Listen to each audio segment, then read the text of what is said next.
The jungle was silent. No birds, no insects, just breathing. Then, from somewhere above the canopy, a voice. The voice of a dead man, a Viet Cong soldier who'd been killed 3 weeks earlier. His voice, recorded, edited, processed, drifted through the trees at 3 a.m., calling to his living comrades by name. Some men broke immediately, some ran, some just stopped fighting. This wasn't science fiction.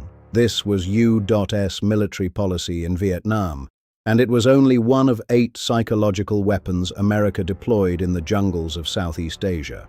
By the end of this video, you'll understand why Vietnam wasn't just a military failure. It was the most psychologically complex war in American history, and some of the weapons used there have never been used since. Before we go further, which of these 8 weapons caused the highest rate of psychological breakdown among enemy combatants?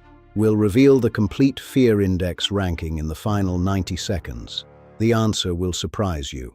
It started not with a bullet, but with a chemical. Between 1961 and 1971, the United States military sprayed roughly 80 million liters of herbicide across South Vietnam. The most notorious mixture was Agent Orange, named for the colored stripe on its storage barrel. The stated purpose was straightforward: destroy the jungle canopy that gave Viet Cong forces their cover. Strip the trees, eliminate the hiding places, force the enemy into the open. And it worked. Entire forests were bare within weeks of exposure.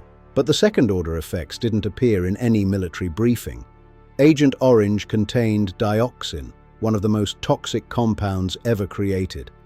Dioxin doesn't break down. It accumulates in soil, in water, in the food chain. American servicemen and Vietnamese civilians were permanently affected. The land itself became the enemy, a weapon that kept killing for 50 years after the last barrel was emptied. Fear index, 9 out of 10. But Agent Orange worked slowly. Napalm B worked in seconds. The original napalm from World War II was a mixture of gasoline and a palm oil derivative. Napalm B was a different thing entirely. It swapped the original thickening agent for polystyrene and benzene, a combination that burned hotter, burned longer, and stuck to everything it touched with far greater force. Water didn't put it out. Water spread it. Between 1963 and 1973, U.S. forces dropped approximately 388,000 tons of the stuff. The sound of a napalm impact became a Pavlovian trigger for panic. They didn't fear the planes. They feared the sound that came after. Fear index, 8.5 out of 10. Some weapons made no sound at all. The Lazy Dog was a steel dart, 44 millimeters long, finned like a miniature bomb. A single canister released between 10,000 and 15,000 of them at once. They were silent in the air, invisible to the naked eye until the moment they arrived. No warning. It created a state of constant, low-level dread that had no rational answer. There was nothing you could do except stay where you were and hope. Fear. Index, 8 out of 10.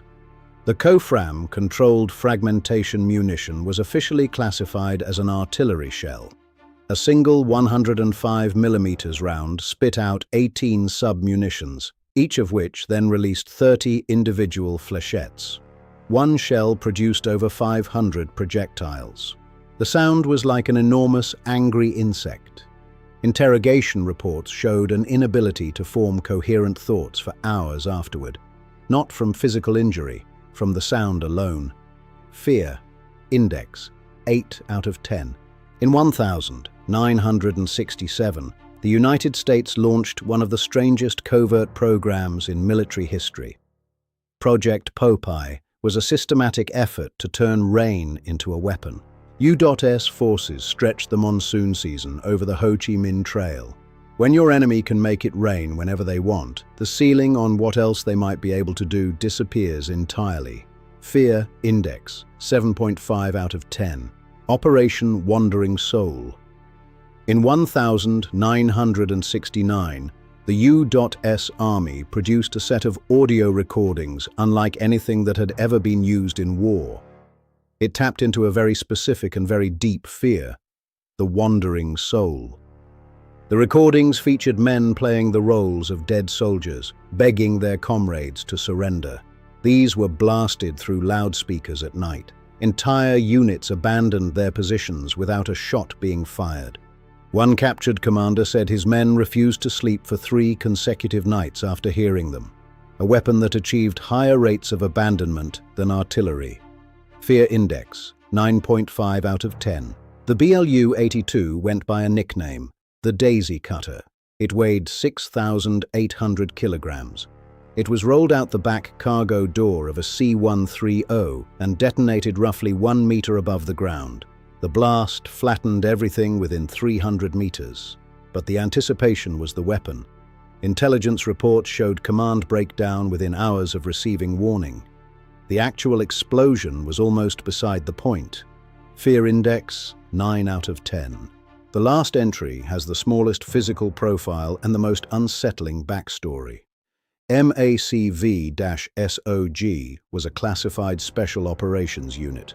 Among their equipment, modified compound crossbows, firing darts tipped with saxitoxin, a paralytic agent that causes respiratory failure within minutes. It leaves no detectable trace. When soldiers can't figure out how their friends are dying, the imagination fills in the blanks. Fear Index, 9 out of 10. Here's the complete Fear Index. The winner, the weapon that achieved the highest rate of psychological breakdown per dollar spent. Operation Wandering Soul at 9.5 out of 10.